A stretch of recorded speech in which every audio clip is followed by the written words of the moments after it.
প্রিয় শিক্ষার্থীরা, আজকের অনলাইন ক্লাসে সবাইকে স্বাগতম।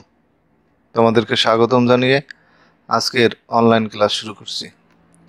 আজ রবিবার 14ই জুন, 31শে জ্যৈষ্ঠ, 21শে শাওয়াল। তো ক্লাসের শুরুতেই প্রিয় শিক্ষার্থীরা সবাইকে গোলাপের শুভেচ্ছা জানিয়ে আজকের ক্লাসটি শুরু করছি। তোমাদেরকে গোলাপের শুভেচ্ছা জানিয়ে আজকের ক্লাসটি শুরু করছি। তো আজকে তোমাদের পঞ্চম শ্রেণীর বিজ্ঞান বিষয়ের একটা নির্দিষ্ট অধ্যায়ের উপরে আলোচনা করার চেষ্টা করব। তো তোমাদের সাথে ক্লাসে আমি যুক্ত আছি রাকিব স্যার, এবং ক্লাসটি তোমরা আজকে মনোযোগ সহকারে লক্ষ্য করবে। তো আজকে আমরা পঞ্চম শ্রেণীর বিজ্ঞান বিষয়ের আলোচনা করব। তো প্রিয় শিক্ষার্থীরা, শুরু থেকে শেষ পর্যন্ত ক্লাসটি যদি তোমরা মনোযোগ সহকারে দেখো, অবশ্যই এই ক্লাস থেকে অনেক কিছুই শিখতে পারবে। তো আজকে আমাদের পাঠের আলোচ্য বিষয় যেটা বিজ্ঞান বিষয়ের প্রশ্নের ধারা ও মানবন্টন এবং স্বাস্থ্যবিধি, অর্থাৎ অধ্যায় 7-এর যে স্বাস্থ্যবিধি, এই অংশের উপরে আলোচিত হবে। এখন তোমরা বলবে, স্যার প্রশ্নের ধারা ও মানবন্টন, তোমরা যেহেতু পিইসি পরীক্ষা অংশগ্রহণ করো, তো সে জায়গায় প্রশ্নের ধারা ও মানবন্টনটা কেমন হয় সে সম্পর্কে আজকের ক্লাসে আলোচিত হবে। পাশাপাশি অধ্যায় 7 স্বাস্থ্যবিধি সম্পর্কে আলোচিত হবে, কারণ স্বাস্থ্যবিধি বর্তমান সময়ে সবচেয়ে একটি আলোচিত বিষয়, কারণ সমগ্র বিশ্ব এখন করোনা ভাইরাসে আক্রান্ত। তো এখন যে বিষয়টা সবার সামনে আসছে সেটা হলো স্বাস্থ্যবিধিটা। স্বাস্থ্যবিধি না মানার কারণে অনেকজন এখন আমরা আমাদের ভিতর থেকে অনেকেই হারিয়ে গেছে, অর্থাৎ লাশের সিরিয়াল দীর্ঘ হচ্ছে। তো সেই স্বাস্থ্যবিধি টপিক্সটাই কিন্তু আজকের আমার প্রথম বিজ্ঞান ক্লাসে তোমাদের জন্য বেছে নেওয়া হয়েছে। তো প্রিয় শিক্ষার্থীরা, তো চলো আজকে প্রশ্নের ধারা ও মানবন্টনটা জানি, এরপর আমরা স্বাস্থ্যবিধি সম্পর্কে বিস্তারিত আলোচনা করব। তো প্রশ্নের ধারা ও মানবন্টন, পরীক্ষায় যে প্রশ্নের ধারাটা আসে আর মানবন্টনটা কিভাবে হয় সে সম্পর্কে আমরা একটু জানি। প্রথমেই 1 নম্বরে যে প্রশ্নটা আসবে সেটা হলো সংক্ষিপ্ত প্রশ্ন। প্রথমে আসবে সংক্ষিপ্ত প্রশ্ন, 15টি আসবে, এটার কোনো বিকল্প থাকবে না, অর্থাৎ 15টা থাকবে, তোমরা 15টাই উত্তর দিতে হবে, এবং প্রতিটি প্রশ্নের মান থাকবে 2, অর্থাৎ 15টা যে প্রশ্ন আসবে এই প্রশ্নের প্রত্যেকটার মান থাকবে 2। তাহলে 2 নাম্বার করে থাকলে 15টা প্রশ্নের উত্তর দিলে তোমার টোটাল নাম্বার হবে 30, অর্থাৎ 1 নম্বরের সংক্ষিপ্ত প্রশ্নে থাকবে 15টা, এই সংক্ষিপ্ত প্রশ্নের নাম্বার থাকবে টোটাল 30। এরপর যদি 2 নম্বরের দিকে দেখি, 2 নম্বরে যে জিনিসটা আসবে সঠিক শব্দ দিয়ে শূন্যস্থান পূরণ। এক্ষেত্রে 14টি শূন্যস্থান তোমাদের প্রশ্নে দেওয়া থাকবে। এই 14টি থেকে 12টি উত্তর দিতে হবে, এবং প্রতিটি শূন্যস্থানের মান হবে 1।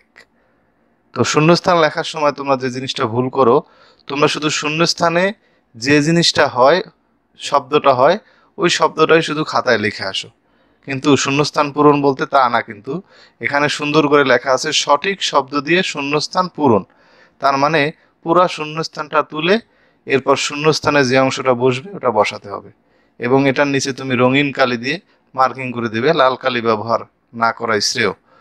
তো প্রতিটা শূন্যস্থানের নাম্বার হচ্ছে কত? 1। তাহলে তুমি 12টা শূন্যস্থান উত্তর দিবে, 1 করে হলে 12 নাম্বার। তাহলে শূন্যস্থানের বিষয় তোমরা জানলে। এরপর যদি আমরা দেখি মিলকরণের বিষয়, 3 নম্বরে আসবে মিলকরণ। মিলকরণে একটা বক্সের ভিতরে থাকবে, তো বক্সের বাম পাশে 5টি অংশ থাকবে, মানে 5টি থাকবে বাম পাশে, আর ডান পাশে থাকবে 7টি, আর প্রতিটি মিলকরণের নাম্বার হবে 2, অর্থাৎ বাম পাশে যে 5টি থাকবে এই 5টির সাথে ডান পাশে 7টির যে কোনো 5টির সাথে তুমি মিলাবে। তো এভাবে তুমি 5টি যেহেতু মিলকরণ দিবে, এই জন্য এটার নাম্বার হলো 10।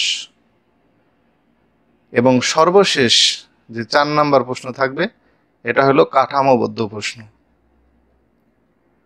কাঠামোবদ্ধ প্রশ্ন থাকবে 10টি। তো 10টি থেকে তোমাকে 8টি উত্তর দিতে হবে। আর প্রতিটি প্রশ্নের এক বা একাধিক অংশ থাকতে পারে। এক বা একাধিক অংশ বলতে কাঠামোবদ্ধ প্রশ্নের শুরুতে, অর্থাৎ প্রত্যেকটা প্রশ্নের শুরুতে তোমার সংক্ষিপ্ত আকারে কিছু প্রশ্ন তোমার যুক্ত থাকতে পারে। এই জন্য বলছে প্রশ্নের একাধিক অংশ থাকতে পারে, এক বা একাধিক। এক্ষেত্রে প্রতিটি প্রশ্নের মান হবে 6, অর্থাৎ 8টি প্রশ্ন যদি তুমি উত্তর দেওয়া, প্রত্যেকটার নাম্বারই থাকবে 6 করে। তাহলে 6 করে নাম্বার প্রশ্ন উত্তর দিতে হবে 8টি। তাহলে টোটাল কত? 48। তাহলে তোমাদের এই বিজ্ঞান বিষয়ের যে প্রশ্নের ধারা বা মান বন্টনে 4টা নং পরীক্ষায় থাকবে। আর এই 4টা নঙে কিন্তু বেশ অনেকখানি লিখতে হয়। এই জন্য তোমরা পড়াগুলো সুন্দরভাবে যদি রেডি না করো, তাহলে এই প্রশ্নের পরীক্ষার সময় প্রশ্নের উত্তর লিখতে গেলে কিন্তু ফুল অ্যান্সার করা অনেক সময় কষ্টকর হয়ে যায়। তো প্রিয় শিক্ষার্থীরা, আশা করি তোমরা প্রশ্নের ধারা এবং মান বন্টনগুলো বুঝতে পেরেছো। তো যেহেতু প্রথমেই আছে সংক্ষিপ্ত প্রশ্ন, তো সংক্ষিপ্ত আকারেই তোমাদেরকে আমি আজকের যে আমাদের আলোচ্য বিষয় স্বাস্থ্যবিধি, তো এ সম্পর্কে আলোচনা করার চেষ্টা করব। তো চলো প্রিয় শিক্ষার্থীরা, প্রশ্নের ধারা মান বন্টনের পরেই আমরা আমাদের স্বাস্থ্যবিধি অধ্যায়ের উপরে চলে যাই। তাহলে সংক্ষিপ্ত প্রশ্ন, অধ্যায় 7। আমাদের অধ্যায়টার নাম হলো স্বাস্থ্যবিধি। তো স্বাস্থ্যবিধি টপিকসটা কেন বেছে নেওয়া হয়েছে? কারণ বর্তমান করোনা ভাইরাস পরিস্থিতিতে স্বাস্থ্যবিধিটা অত্যন্ত গুরুত্বপূর্ণ। তোমরা লক্ষ্য করে থাকবে প্রত্যেকটা শপিং মলের সামনে দেখবে সামনে লেখা আছে স্বাস্থ্যবিধি না মানলে মৃত্যু ঝুঁকি আছে। অর্থাৎ করোনা ভাইরাসের কারণে সমগ্র বিশ্বে আমরা এখন অনেক মানুষকে হারিয়ে ফেলেছি এবং অনেকেই এখন অসুস্থ হয়ে হসপিটালে মৃত্যুর সাথে পাঞ্জা লড়ছে, শুধুমাত্র এই স্বাস্থ্যবিধি আমরা সঠিকভাবে না মানার কারণে। তাহলে স্বাস্থ্যবিধি না মানলে মৃত্যু ঝুঁকি আছে, এটা কিন্তু ম্যাক্সিমাম তোমার শপিং মলের সামনে লাগানো। এবং শুধু তাই না, একটা কথা সবসময় কিন্তু বলা হয়, আমরা স্বাস্থ্যবিধি মানি, ঘরে থাকি, সুস্থ থাকি। তাহলে করোনা ভাইরাস পরিস্থিতিতে স্বাস্থ্যবিধিরও অত্যন্ত গুরুত্বপূর্ণ। তো প্রিয় শিক্ষার্থীরা, চলো আমরা স্বাস্থ্যবিধি সম্পর্কে আজকে বিস্তারিতভাবে জানবো, কিন্তু সংক্ষিপ্ত আকারে তোমাদেরকে জানানো হবে। এবং তোমরা যদি পুরো ক্লাসটা মনোযোগ সহকারে লক্ষ্য করো, তাহলে স্বাস্থ্যবিধি সম্পর্কিত যে কোনো ধরনের প্রশ্ন আসুক তোমরা লিখতে পারবে। তো আশা করি সামনের টপিকসটু তোমরা খুব মনোযোগ সহকারে লক্ষ্য করবে এবং প্রত্যেকটা টপিক সুন্দরভাবে বোঝার চেষ্টা করবে। তো প্রিয় শিক্ষার্থীরা, স্বাস্থ্যবিধির ক্ষেত্রে আমরা প্রথমে যে ছবিটা দেখতে পাই, হাসির মাধ্যমে জীবাণু ছড়ায়। তার মানে আমরা দেখলাম, আমরা যখন হাসি দেই তখন জীবাণু ছড়ায়। তো বর্তমানে যে করোনা ভাইরাসটা আছে সেটাও কিন্তু হাসির মাধ্যমে ছড়ায়। তো এরপর যদি আমরা দেখি, মশা বিভিন্ন রোগ জীবাণু বহন করে। মশা বিভিন্ন রোগ জীবাণু বহন করে। তোমরা জানো যে এবছর তো করোনা ভাইরাস পরিস্থিতি, কিন্তু গত বছর কিন্তু আমাদের বেশ ভালোই মশার উপদ্রবের কারণে অনেক লোক মারা গেছে। অর্থাৎ ডেঙ্গু রোগে অনেকেই আক্রান্ত হয়েছে। এর আগে চিকুনগুনিয়া ছিল। তার মানে স্বাস্থ্যবিধির ভিতরে মশা বিষয়ক, অর্থাৎ মশা যে বিভিন্ন রোগ জীবাণু ছড়ায় এ বিষয়েও কিন্তু আলোচিত আছে। এরপর হচ্ছে তোমার গুটি বসন্ত, এটাও একটা সংক্রামক ব্যাধি। তো এরপর হয়েছে আমাদের জলাতঙ্ক আক্রান্ত কুকুর। এখানে বলা হয়েছে কুকুরের কামড়ে যে জলাতঙ্ক রোগ হয়, তো সে বিষয়ে এখানে আলোচিত আছে। এরপর হাসি কাশির মাধ্যমে তুমি কি করবে, হাসি কাশির সময় যে আমাদের জীবাণু ছড়ায় সে সময় তুমি কি মুখ ঢেকে রাখবে। এরপরে আমরা দেখি পোলিও টিকা গ্রহণ। পোলিও টিকা গ্রহণ করলে বিভিন্ন রোগ জীবাণু থেকে বা বিভিন্ন সংক্রামক ব্যাধি থেকে রক্ষা পাওয়া যায়। যেমন উদাহরণস্বরূপ যদি তোমরা দেখো, বর্তমান সময়ে আমাদের করোনা ভাইরাসের সময় শিশুরা কিন্তু কম আক্রান্ত হচ্ছে। কারণ কি? কারণ তারা পোলিও টিকা গ্রহণের কারণে বা বিভিন্ন ধরনের টিকা গ্রহণের কারণে তাদের শরীরে রোগ প্রতিরোধ ক্ষমতা অনেক বেশি, যার কারণে তারা কিন্তু বিভিন্ন সংক্রামক ব্যাধি থেকে রক্ষা পাচ্ছে। আর করোনা ভাইরাসের জন্য অনুরূপভাবে ভ্যাকসিন বা টিকা আবিষ্কারের চেষ্টা চলছে। তো প্রিয় শিক্ষার্থীরা, স্বাস্থ্যবিধি বিষয়ে জানার আগেই তোমাদেরকে একটা বিষয় বলে রাখি। তো করোনা ভাইরাস আমাদের মুখ, নাক এবং চোখ দিয়ে প্রবেশ করে। তো সুতরাং এই শরীরের এই 3টা অঙ্গ প্রত্যঙ্গ দিয়ে যাতে ভাইরাসটি প্রবেশ করতে না পারে এ বিষয়ে তোমরা যত্নবান হবে। তো চলো আজকের পাঠের আমরা স্বাস্থ্যবিধি সম্পর্কে বিস্তারিত আরো জানি। তো প্রথমেই তোমাদের কাছে প্রশ্ন আসবে যে স্বাস্থ্যবিধি কি, যে স্বাস্থ্যবিধি নিয়ে সমগ্র বিশ্ব এখন তোলপাড়। ঠিক আছে, তো স্বাস্থ্যবিধিটা কি, তোমার যদি পরীক্ষা আসে তাহলে স্বাস্থ্যবিধি কি, কি লিখবে? তো নিচের ক্লাসেও তোমরা স্বাস্থ্যবিধি সম্পর্কে হয়তো কিছুটা জেনে এসেছো, তো তারপরও তোমাদেরকে স্বাস্থ্যবিধির একটু আমি বলে দিচ্ছি। তো স্বাস্থ্যবিধি আসলে তোমরা এভাবে লিখতে পারো, স্বাস্থ্যবিধি বলতে পরিষ্কার পরিচ্ছন্নতার মাধ্যমে সংক্রমণ প্রতিরোধকে বোঝায়। অর্থাৎ পরিষ্কার পরিচ্ছন্নতার মাধ্যমে সংক্রমণ প্রতিরোধটাই হচ্ছে স্বাস্থ্যবিধি। এরপর তোমরা যদি এটার বদলে এই কথাটাও লিখতে পারো, ব্যক্তিগত স্বাস্থ্য রক্ষায় পালনীয় বিধি বিধানকে স্বাস্থ্যবিধি বলে। তাহলে আমরা এখানে দুইটা সংজ্ঞা দেখলাম, দুইটা কাকে বলে দেখলাম, যে স্বাস্থ্যবিধিটা হচ্ছে পরিষ্কার পরিচ্ছন্নতার মাধ্যমে সংক্রমণ প্রতিরোধকে বোঝায়। অর্থাৎ তুমি পরিষ্কার পরিচ্ছন্নতার মাধ্যমে কোনো কিছু থেকে আক্রান্ত না হও, বিভিন্ন ব্যাধি থেকে। আবার ব্যক্তিগত স্বাস্থ্য রক্ষায় পালনীয় বিধিবিধানকেও স্বাস্থ্যবিধি বলে। তাহলে স্বাস্থ্যবিধিটা হচ্ছে তোমার ব্যক্তিগত স্বাস্থ্য রক্ষায় পালনীয় বিধিবিধানকে, যেমন আমাদেরকে এখন বলা হয় যে মাস্ক ইউজ করা, অর্থাৎ আমাদের নাক মুখ থেকে দিয়ে যাতে ভাইরাস প্রবেশ করতে না পারে, এবং চোখে সানগ্লাস ব্যবহার করতে বলা হয় বা বিভিন্ন গ্লাস ব্যবহার করতে বলা হয়, যাতে এই তিনটা অঙ্গ প্রত্যঙ্গ দিয়ে, ঠিক আছে, তিনটা অঙ্গ দিয়ে আমাদের শরীরে ভাইরাসটি প্রবেশ করতে না পারে। তো প্রিয় শিক্ষার্থীরা, তাহলে স্বাস্থ্যবিধি কি, আশা করি তোমরা সে বিষয়ে বুঝতে পেরেছো। তো এরপর তোমাদের এই স্বাস্থ্যবিধির পরেই যে অংশটা আসে, স্বাস্থ্যের উন্নতি ও স্বাস্থ্য ভালো রাখতে কি করা প্রয়োজন। তোমার স্বাস্থ্য উন্নতি এবং স্বাস্থ্য ভালো রাখতে তুমি কি করবে। তো এই বিষয়ে যদি আমরা জানি যে স্বাস্থ্যের উন্নতি ও স্বাস্থ্য ভালো রাখতে স্বাস্থ্যবিধি মেনে চলা প্রয়োজন। অর্থাৎ স্বাস্থ্যের উন্নতি ও স্বাস্থ্য ভালো রাখতে হলে কি করতে হবে, আমাদের স্বাস্থ্যবিধি মেনে চলতে হবে।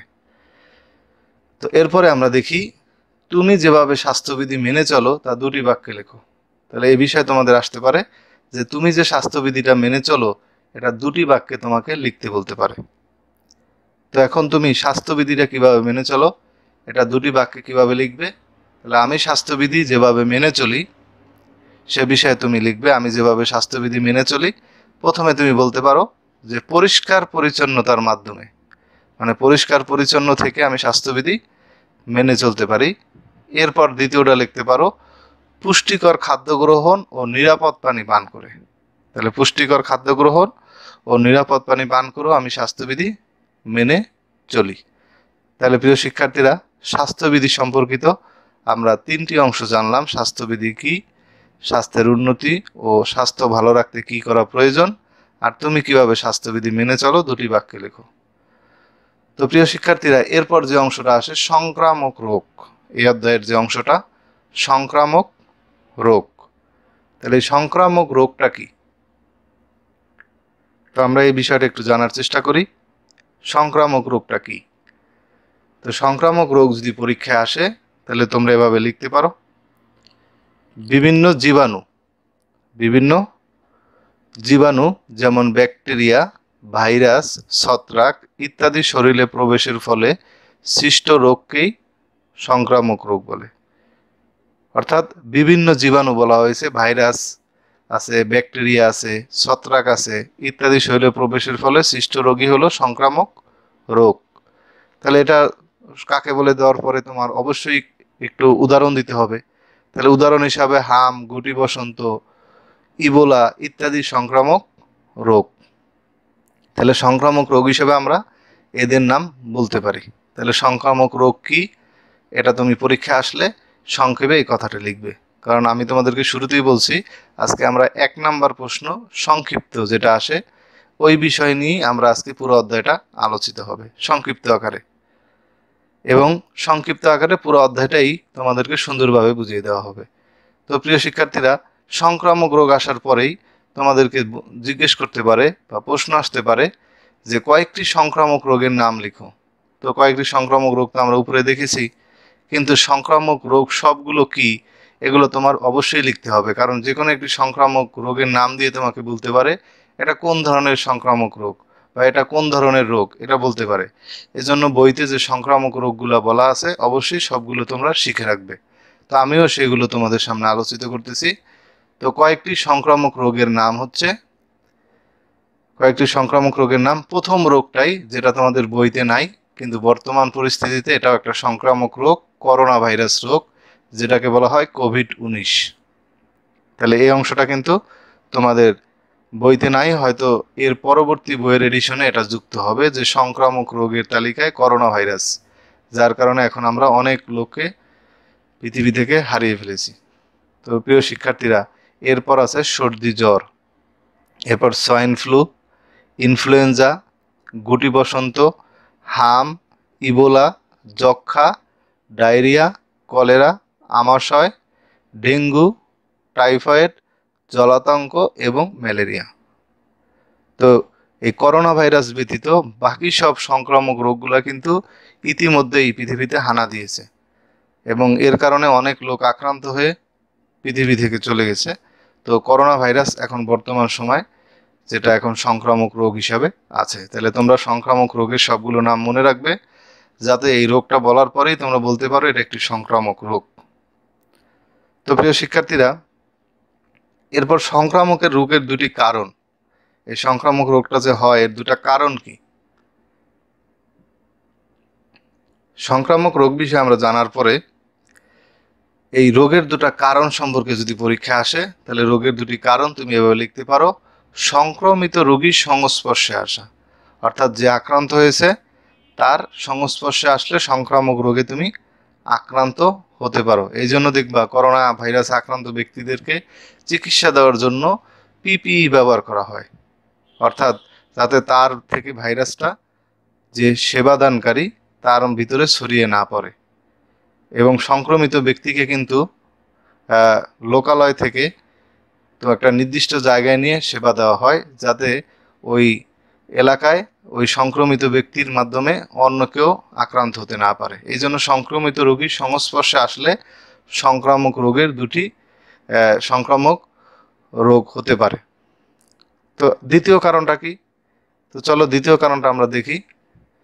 আক্রান্ত রোগীর জিনিসপত্র ব্যবহার, অর্থাৎ যিনি সংক্রমিত হয়েছে তার যদি তুমি জিনিসপত্র ব্যবহার করো সেক্ষেত্রে তুমিও আক্রান্ত হতে পারো।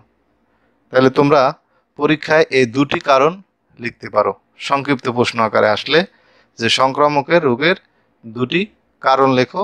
সেক্ষেত্রে প্রথমটা সংক্রমিত রোগীর সংস্পর্শে আসা, আক্রান্ত রোগীর জিনিসপত্র ব্যবহার করা।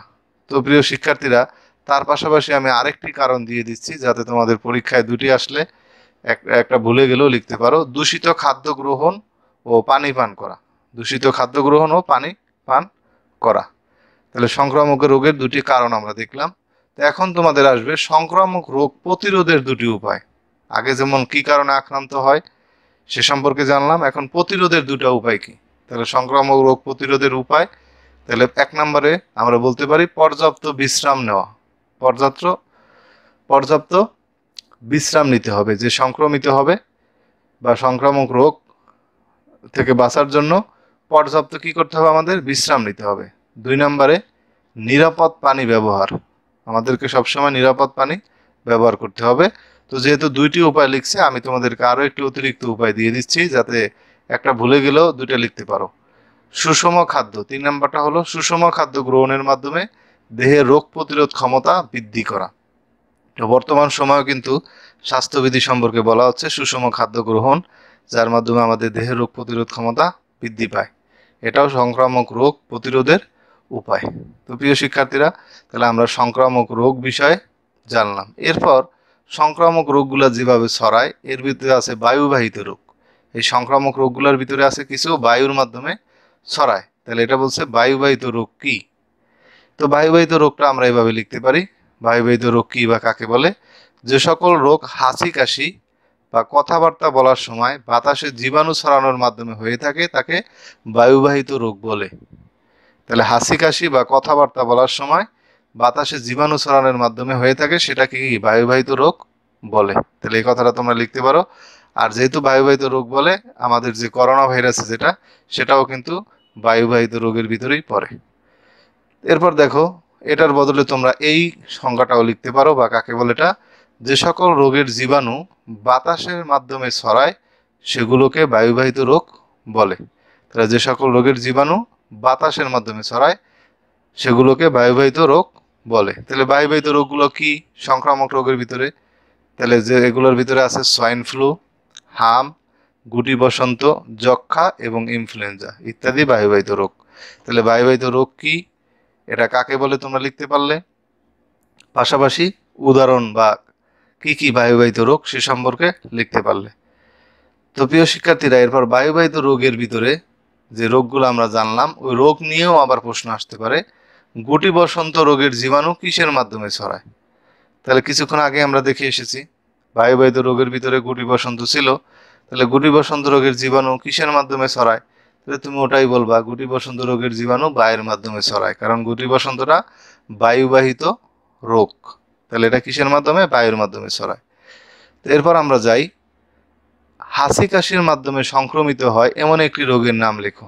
কিছুক্ষণ আগে কিন্তু আমরা বায়ুবাহিত রোগের ভিতরে বলেছি হাসি কাশি অথবা বায়ুর মাধ্যমে যেটা ছড়ায় সেটাই হচ্ছে কি বায়ুবাহিত রোগ। তাহলে হাসি কাশিটা কি সংক্রমিত হয় এমন একটি রোগের নাম। তাহলে হাসি কাশির মাধ্যমে আমরা কিছুক্ষণ আগেই যে নামগুলো জেনে এসেছি বায়ুবাহিত রোগ, এগুলো একটা নাম তোমার দিয়ে দিলেই হবে। তাহলে হাসি কাশির মাধ্যমে সংক্রমিত হয় এমন একটি রোগের নাম সোয়াইন ফ্লু। তাহলে হাসি কাশির মাধ্যমে কি? সোয়াইন ফ্লু হাসি কাশির মাধ্যমে সংক্রমিত হয়। তো প্রিয় শিক্ষার্থীরা, এরপর সোয়াইন ফ্লু কি?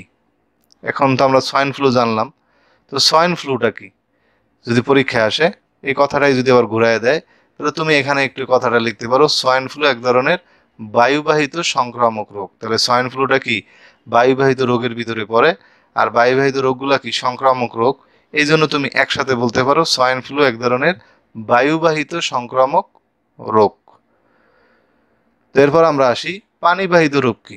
বায়ুবাহিত রোগের অংশটা আমরা শেষ করলাম, এবার পানিবাহিত রোগ। তাহলে পানিবাহিত রোগ কি? তো পানিবাহিত রোগের যে কাকে বলে বা কি সে বিষয়ে আমরা এটা লিখতে পারি যে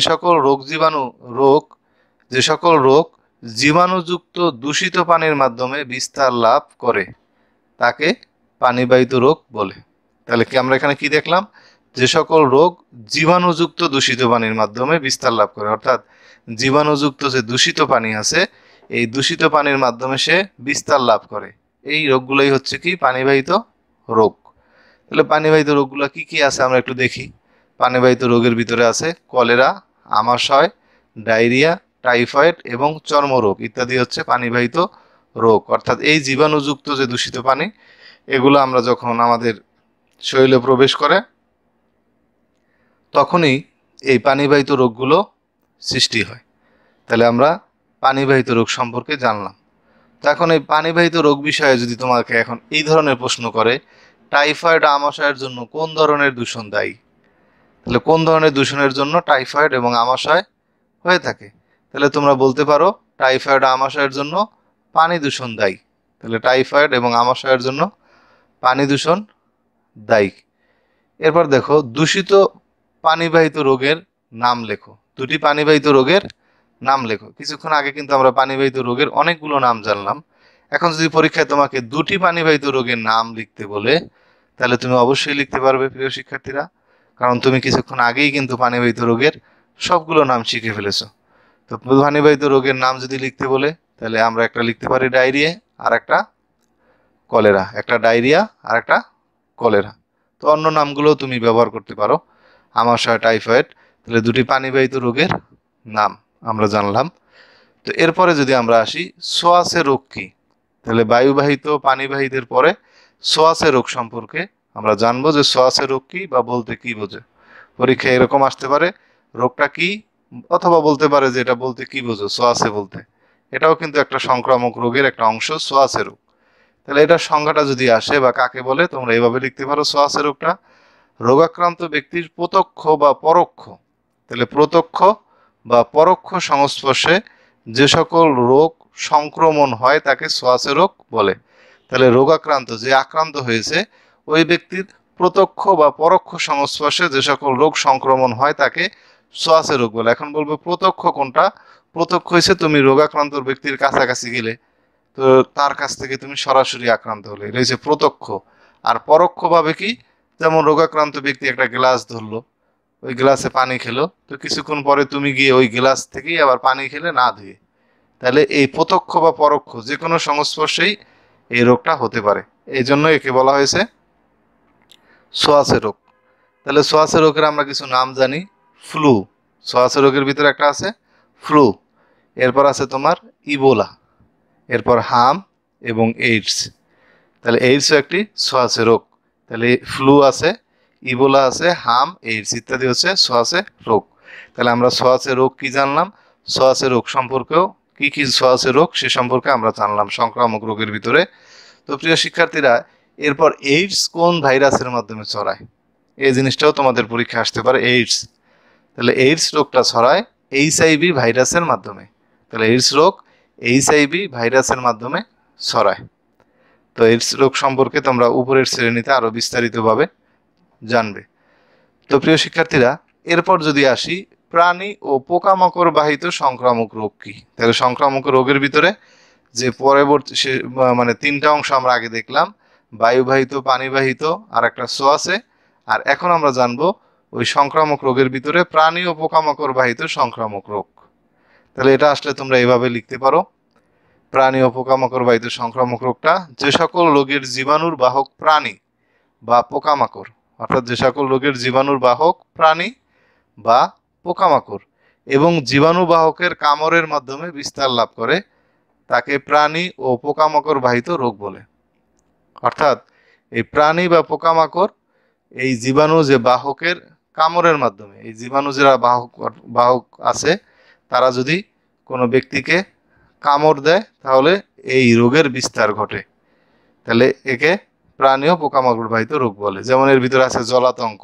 জলাতঙ্ক কোনটা বলছি, কুকুরের কামড়, আমরা প্রথমেই ছবি দেখে আসছি। এরপর ম্যালেরিয়া এবং ডেঙ্গু ইত্যাদি হচ্ছে প্রাণী ও পোকামাকড় বাহিত রোগ। তাহলে জলাতঙ্কটা প্রাণীর মাধ্যমে ছড়ায়, কুকুরের মাধ্যমে। আর পোকামাকড় বাহিত যেটা আছে ম্যালেরিয়া এবং ডেঙ্গু। গত বছরও আমরা ডেঙ্গু রোগে অনেক লোক আক্রান্ত হয়েছে এবং কিছু লোকের প্রাণহানিও ঘটেছে আমাদের দেশে।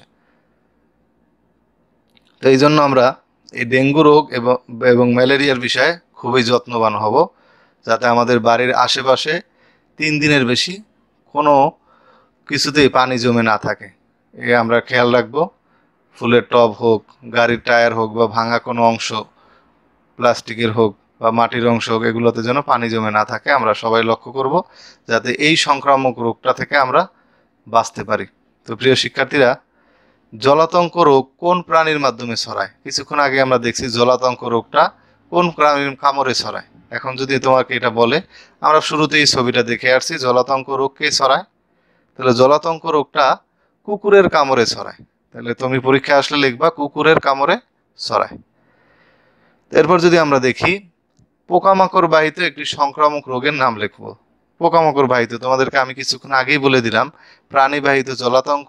তাহলে পোকামাকড় বাহিত কোনটা হবে? তাহলে পোকামাকড় বাহিত আমরা বলতে পারি পোকামাকড় বাহিত একটি সংক্রামক রোগের নাম ডেঙ্গু বা ম্যালেরিয়া। তাহলে ডেঙ্গু বা ম্যালেরিয়া পোকামাকড় বাহিত একটি সংক্রামক রোগ। তো পরবর্তী অংশে আমরা চলে যাই, মশার কামড়ের মাধ্যমে ছড়ায় এমন দুটি রোগের নাম লিখতে বলছে। দেখো আগের প্রশ্ন আর এটা প্রায় কাছাকাছি, যে মশার কামড়ের মাধ্যমে ছড়ায় এমন দুটি রোগের নাম। তাহলে মশার কামড়ের মাধ্যমে ছড়ায় এমন দুটি রোগের নাম ডেঙ্গু আর ম্যালেরিয়া। কারণ আমরা দেখছি পোকামাকড় বাহিত রোগটা কি তোমার ডেঙ্গু এবং ম্যালেরিয়া, আর মশাও কি পোকামাকড়ের ভিতরেই পড়ে। তাহলে মশার কামড়ের মাধ্যমে ছড়ায় দুটি রোগের নাম ডেঙ্গু এবং ম্যালেরিয়া। তো প্রিয় শিক্ষার্থীরা, কোন মশার কামড়ে ডেঙ্গু জ্বর হয়? কোন মশার কামড়ে ডেঙ্গু জ্বর হয়, এর পরবর্তী প্রশ্নটা আসতে পারে। তো এডিস মশার কামড়ে ডেঙ্গু জ্বর হয়। এটা একটি গুরুত্বপূর্ণ প্রশ্ন, যে কোন মশার কামড়ে ডেঙ্গু জ্বর হয়। ডেঙ্গু জ্বরটা হয় মূলত এডিস মশার কামড়ে। এরপর দেখো ডেঙ্গু কিভাবে ছড়ায়। আগের প্রশ্ন আর এটা প্রায় কাছাকাছি, তোমরা দেখতেছো যে ডেঙ্গু কিভাবে ছড়ায়। এডিস মশার কামড়ের মাধ্যমে ডেঙ্গু রোগ ছড়ায়। তাহলে তোমরা উত্তরটা কিভাবে দিবা? এডিস মশার কামড়ের মাধ্যমে ডেঙ্গু রোগ ছড়ায়। আর এডিস মশার কারণে ডেঙ্গু জ্বর হয়, আবার এডিস মশার কামড়ের মাধ্যমেই কিন্তু ডেঙ্গু রোগটা ছড়ায়। এরপর দেখো মশার কামড় থেকে বাঁচতে একটি উপায় লিখতে বলছে। মশার কামড় থেকে বাঁচতে একটি উপায়, তুমি কিভাবে মশার কামড় থেকে বাঁচতে পারো। তাহলে মশার কামড় থেকে বাঁচতে একটি উপায় হলো শোবার সময় মশারি টানানো। তো মশারি টানানোটা হচ্ছে কি মশার কামড় থেকে বাঁচার একটি উপায়। আরও বিভিন্ন উপায় আছে, তো তুমি সংক্ষেপে এই মশারি টাঙানোর কথাটাই বলতে পারো।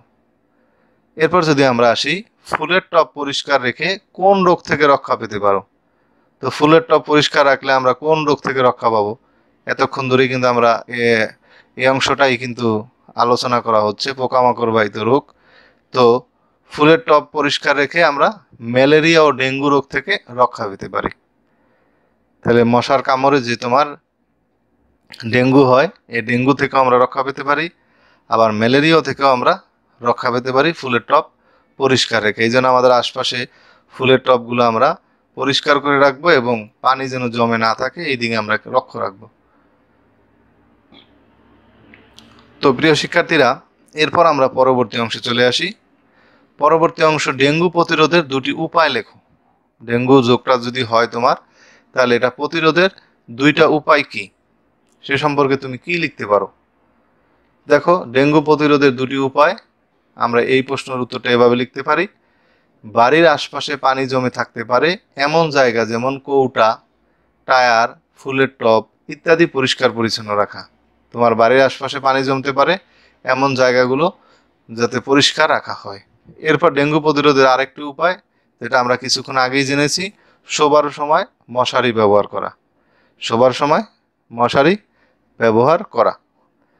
তো এর পরবর্তী অংশে আমরা যদি জানি, ম্যালেরিয়া রোগের জীবাণুর বাহক কে?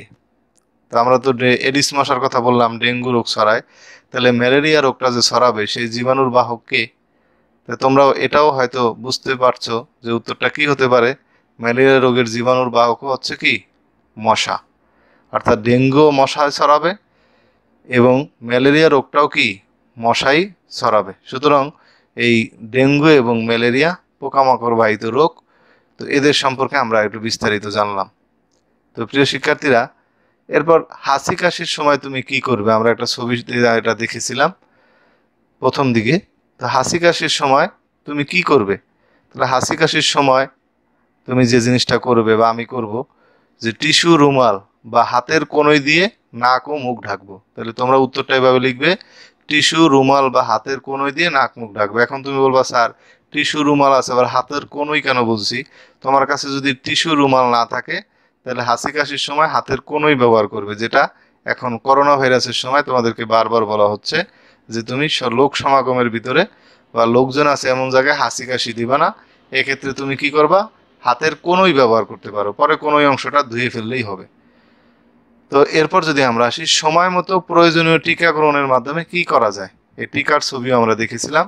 সময়ের মতো যদি প্রয়োজনীয় টিকা গ্রহণ করি, তাহলে আমরা এর মাধ্যমে কি করা যাবে? তাহলে প্রয়োজনীয় টিকা গ্রহণের মাধ্যমে রোগ প্রতিরোধ করা যায়।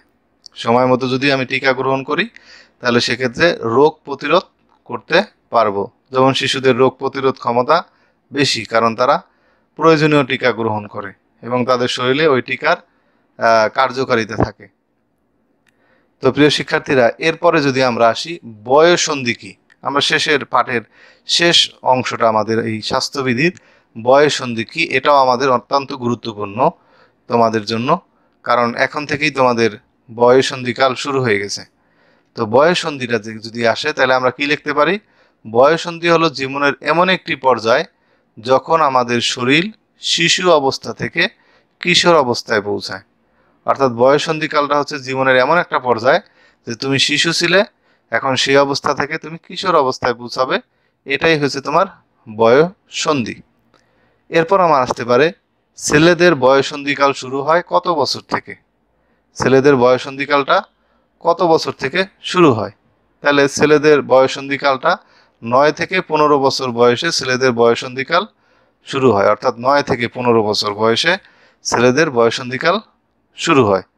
তো অনেকের 9 বছরেও শুরু হতে পারে, 11 বছরেও শুরু হতে পারে, 12 বছরেও শুরু হতে পারে। তাহলে বয়ঃসন্ধিকালের সময়টা হচ্ছে 9 থেকে 15। তো এরপর যদি দেখি, মেয়েদের বয়ঃসন্ধিকাল শুরু হয় কত বছর বয়সে? এবার মেয়েদেরটা জানি, মেয়েদেরটা শুরু হয় ছেলেদের 1 বছর আগে, অর্থাৎ 8 থেকে 13 বছর বয়সে মেয়েদের বয়ঃসন্ধিকাল শুরু হয়। অর্থাৎ আমরা তখন শিশু অবস্থা থেকে কিশোর অবস্থায় পৌঁছাই এই সময়টায়। তো প্রিয় শিক্ষার্থীরা, এর পাশাপাশি বয়ঃসন্ধিকালে ছেলে মেয়েদের কোন ধরনের পরিবর্তন হয়ে থাকে? এই ধরনের প্রশ্ন পরীক্ষা আসতে পারে যে বয়ঃসন্ধিকালে ছেলে মেয়েদের কোন ধরনের পরিবর্তন হয়। তো বয়ঃসন্ধিকালে ছেলে মেয়েদের যে পরিবর্তন ঘটে, বয়ঃসন্ধিকালে ছেলে মেয়েদের মধ্যে শারীরিক, মানসিক ও আচরণিক পরিবর্তন হয়ে থাকে। তাহলে তিন ধরনের পরিবর্তন: শারীরিক পরিবর্তন হবে, মানসিক পরিবর্তন হবে এবং আচরণিক পরিবর্তন হয়ে থাকে। তাহলে ছেলে মেয়েদের ভিতরে এই বয়সটা যখন আসবে, তখন তোমার ভিতরে শারীরিক, মানসিক এবং আচরণগত কিছু পরিবর্তন দেখতে পারবে। তো প্রিয় শিক্ষার্থীরা, তোমরা বয়ঃসন্ধি বিষয়ে কিছু অংশ জানতে পারলে, চলো বয়ঃসন্ধি বিষয়ে আরেকটু কিছু জানি আমরা। তো বয়ঃসন্ধিকালে ছেলে মেয়েদের কি কি শারীরিক পরিবর্তন হয়? কিছুক্ষণ আগে যে আমরা বললাম শারীরিক পরিবর্তন হয়, তাহলে কি কি শারীরিক পরিবর্তন হয়? তাহলে আমরা এই বিষয়টা একটু জানি। তাহলে বয়ঃসন্ধিকালে ছেলে মেয়েদের যেসব শারীরিক পরিবর্তন হয়, এর ভিতরে প্রথমে হয় দ্রুত লম্বা হয়, অর্থাৎ এই বয়সের সময় তুমি দ্রুত লম্বা হবে। এরপর হচ্ছে শরীরের গঠনের পরিবর্তন হয়, তার স্ট্রাকচার গঠনের একটা পরিবর্তন দেখা যাবে। দ্বিতীয়ত একটু ঘাম বেশি হয়, তার একটু ঘাম হয়, একটু বেশি হয়। আগে ঘাম যাওয়া হইতো, তার চেয়ে এখন একটু বেশি হয়। ত্বক তৈলাক্ত হয়ে যায়, তখন ত্বক তৈলাক্ত হয়ে যায়। ব্রণ ওঠে, অর্থাৎ তোমার মুখে কি ব্রণ উঠবে। এরপর শরীরের ওজন বৃদ্ধি পাবে, অর্থাৎ এই সময় শরীরের ওজন দ্রুত বৃদ্ধি পাবে। এরপর মাংসপেশি সুগঠিত হয়, অর্থাৎ এই সময় তোমার মাংসপেশিগুলো সুগঠিত হবে। তবে ছেলেদের চেয়ে মেয়েদের কি মাংসপেশি কম সুগঠিত হয়। এরপর যদি আমরা দেখি, ছেলেদের গলার স্বরের পরিবর্তন হয়, অর্থাৎ এই সময় ছেলেদের গলার স্বরের পরিবর্তন ঘটবে। পাশাপাশি ছেলেদের দাড়ি গোঁফ গজাবে, ঠিক আছে, ছেলেদের দাড়ি গোঁফ গজায়। তো প্রিয় শিক্ষার্থীরা, তাহলে বয়ঃসন্ধিকালে ছেলে মেয়েদের যে শারীরিক পরিবর্তনগুলো আমরা এখানে দেখলাম, ছেলেদের ক্ষেত্রে 8 ও 9 নাম্বারটা বিশেষভাবে, আর ছেলে মেয়ে উভয়েরই 1 থেকে 7 পর্যন্ত এই শারীরিক পরিবর্তনগুলো দেখা যায়। তো এরপর যদি আমরা জানি যে কখন ছেলে মেয়েরা খুব আবেগপ্রবণ হয়ে পড়ে, ছেলেমেয়েরা কখন আবেগপ্রবণ হয়, তাহলে বয়ঃসন্ধিকালে ছেলেমেয়েরা খুব আবেগপ্রবণ হয়ে যায়। কেউ কিছু তোমাকে বুঝাইলেও তুমি অল্পতেই কি আবেগপ্রবণ হয়ে যাবে, এবং ওই বিষয়টা কিন্তু তোমার চিন্তা ভাবনা করার কোনো হিতাহিত জ্ঞান থাকে না। এই জন্য বয়ঃসন্ধিকালে তোমাদের খুবই মানে ডেঞ্জারাস সময়। তো বয়ঃসন্ধিকালের সময়টা যদি কেউ সুন্দরভাবে পার করতে না পারো, তাহলে সে অবশ্যই বিপদগামী হয়ে যায়। কারণ এই সময় অনেকটাই আবেগপ্রবণ হয়ে পড়ে। যেমন ধরো, অনেকে নেশায় আক্রান্ত হয়। তো নেশা আক্রান্ত তোমার বন্ধু যখন তোমাকে বলে, তো তুমি আবেগপ্রবণ হয়ে দেখা গেছে ওর সাথেও তুমি নেশা আক্রান্ত হয়ে যাও। তো এরকম অনেক কিছু যুক্ত আছে। তো তোমরা বয়ঃসন্ধিকালটা অবশ্যই ভালো করে পার করার জন্য চেষ্টা করবে। তাহলে বয়ঃসন্ধিকালে ছেলেমেয়েরা কেন দুশ্চিন্তায় ভোগে? এই সময় কেন দুশ্চিন্তা হয় ছেলে মেয়েদের মাঝখানে? তো বয়ঃসন্ধিকালে ছেলে মেয়েদের শারীরিক পরিবর্তন দেখে দুশ্চিন্তায় ভোগে। এই যে আমরা শারীরিক পরিবর্তনগুলো দেখলাম, এগুলো দেখে সে কি দুশ্চিন্তায় পড়ে যায় যে হঠাৎ করে এরকম পরিবর্তন কেন। এরপর যদি আমরা দেখি, বয়ঃসন্ধিকালে শরীরের যত্নে কোন কাজ করা জরুরি? বয়ঃসন্ধিকালে যেহেতু তুমি আবেগপ্রবণ হয়ে পড়ো, তো এই সময় তোমার শরীরের অবশ্যই যত্ন নেওয়া প্রয়োজন, যাতে তোমার শারীরিক কার্যক্রম সঠিকভাবে চলে। তো বয়ঃসন্ধিকালে শরীরের যত্নে পরিষ্কার পরিচ্ছন্নতা রাখা ও পুষ্টিকর খাদ্য গ্রহণ জরুরি। তাহলে তুমি কি করবা? শরীর পরিষ্কার পরিচ্ছন্ন রাখবে ও পুষ্টিকর খাদ্য গ্রহণ করা জরুরি। তো প্রিয় শিক্ষার্থীরা, বয়ঃসন্ধিকালে দুশ্চিন্তাগ্রস্ত না হয়ে কি করবে? সর্বশেষ অংশটা আমরা জানি। দুশ্চিন্তাগ্রস্ত না হয়ে তুমি কি করবে? বয়ঃসন্ধিকালে দুশ্চিন্তাগ্রস্ত না হয়ে মা বাবা, শিক্ষক কিংবা বড় ভাই বোনের সাথে আলোচনা করে পরামর্শ নিতে হবে। অর্থাৎ বয়ঃসন্ধিকালে তুমি যে আবেগপ্রবণ হয়ে পড়ো, দুশ্চিন্তায় ভোগো, এটা না করে তুমি কি করবা? বাবা মা, শিক্ষক কিংবা ভাই বোনদের সাথে বিষয়টি আলোচনা করে পরামর্শ নিবে। মানে হিতাহিত জ্ঞান তোমার তখন থাকবে না, তখন তুমি অন্য কিছু করে বসবে না। তো প্রিয় শিক্ষার্থীরা, আমরা শুরু করেছিলাম স্বাস্থ্যবিধি কি দিয়ে, শেষ হলো আমাদের বয়ঃসন্ধিকাল দিয়ে। তো আশা করি তোমরা পুরো অধ্যায়টা সংক্ষিপ্ত প্রশ্ন আকারে সুন্দরভাবে বুঝতে পেরেছো। তো এখন চলো, যেহেতু তোমাদের এতক্ষণ ক্লাসে আলোচিত হয়েছে, এ বিষয়ে কিছু বাড়ির কাজ দিচ্ছি। তো স্বাস্থ্যবিধি কি, এই জিনিসটা তুমি বাসায় লিখবে, যাতে তুমি স্বাস্থ্যবিধি কি সেটা বুঝতে কতটুকু পারলে সেটা চেষ্টা করবে লেখার জন্য। সংক্রামক রোগ কি, এই জিনিসটাও লিখবে বাড়ির কাজ হিসাবে। বায়ুবাহিত রোগ কি, এরপর পানিবাহিত রোগ কি, এরপর ছোঁয়াচে রোগ বলতে রোগ কি বা বলতে কি বোঝো, এবং সর্বশেষ বয়ঃসন্ধি কি। তাহলে স্বাস্থ্যবিধি কি, সংক্রামক রোগ কি, বায়ুবাহিত রোগ কি, পানিবাহিত রোগ কি, এরপর ছোঁয়াচে রোগ কি, এবং শেষে বয়ঃসন্ধি কি। তাহলে এই প্রশ্নগুলোর উত্তর তুমি বাসায় লেখার চেষ্টা করবে, যাতে তুমি ঠিকমতো লিখতে পারলে কিনা বা কতটুকু বুঝতে পারলে। তো আশা করি তোমার আজকের ক্লাসটির মাধ্যমে তোমরা স্বাস্থ্যবিধি সম্পর্কে বিস্তারিত জানতে পারলে, এবং আমি তোমাদেরকে সংক্ষিপ্ত প্রশ্ন আকারেই পুরো অধ্যায়টা বোঝানোর চেষ্টা করলাম। তো প্রিয় শিক্ষার্থীরা, পরবর্তী ক্লাসটি পেতে আমার চ্যানেলটি অবশ্যই সাবস্ক্রাইব করো। আমার চ্যানেলটি মাস্টার মশাই চ্যানেল। তো এখানে তোমরা সাবস্ক্রাইব করে রাখবে, যাতে পরবর্তী ক্লাসটি পেতে পারো, যাতে তুমি পরবর্তী ক্লাসটি আপলোড হওয়ার সাথে সাথেই তোমার কাছে চলে যায়। তুমি সাবস্ক্রাইব করবা এবং পাশে বেল আইকনে ক্লিক করবে। তো প্রিয় শিক্ষার্থীরা, আজকের ক্লাসে আমরা একবারই শেষ পর্যায়ে চলে এসেছি। তো এখন বিদায় নেওয়ার পালা। আজকের ক্লাসটি তোমাদের ভালো লেগে থাকলে অবশ্যই তোমার সহপাঠীর সাথে ক্লাসটি শেয়ার করবে। পাশাপাশি এই ক্লাসের কোনো অংশ বুঝতে সমস্যা হলে অবশ্যই আমাকে কমেন্টস বক্সে জানাবে, আমি উত্তর দেওয়ার চেষ্টা করব। তো ক্লাসের শেষের দিকে যেহেতু আমরা, তো প্রিয় শিক্ষার্থীরা, তোমাদের সবাইকে ধন্যবাদ জানিয়ে আজকের ক্লাসটি এখানে শেষ করছি। সবাই ভালো থেকো। আল্লাহ হাফিজ।